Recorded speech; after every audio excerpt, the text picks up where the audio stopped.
অরচিত কবিতা। কবিতার নাম নবম গ্রহ। তুমি কি অশরীরী, তুমি কি অদৃশ্যমান, নাকি তুমি দৃষ্টি বিভ্রম, নাকি তুমি কোনো গোপন সত্য?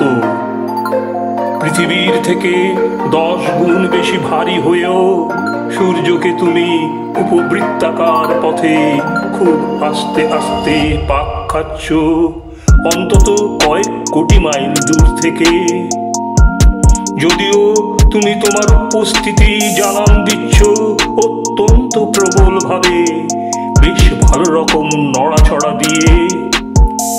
কোনোভাবেই এখনো অবধি তুমি দৃশ্যমান হওনি। কিন্তু কেন এরকম লুকোচুরি খেলা? তবে কি তোমার প্রতি বৃহস্পতি গ্রহের অসন্তুষ্টি, যে তোমাকে জন্মলগ্নে ছিটকে বার করে দিয়েছিল, করেছিল কক্ষচ্যুত?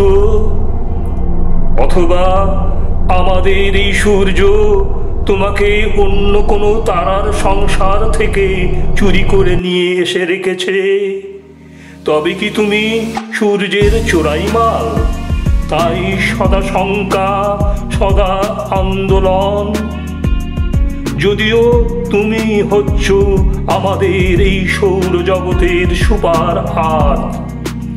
সত্যি কি অদ্ভুত রূপান্তর, সৃষ্টিকর্তার কি অদ্ভুত খেয়াল।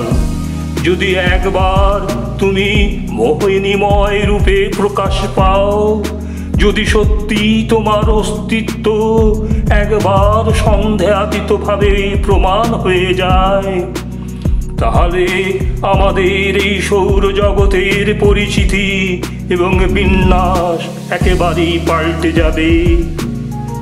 পিঙ্গল প্লুটো হলো বাতিল, তার বামন গ্রহ তকমা জুটল।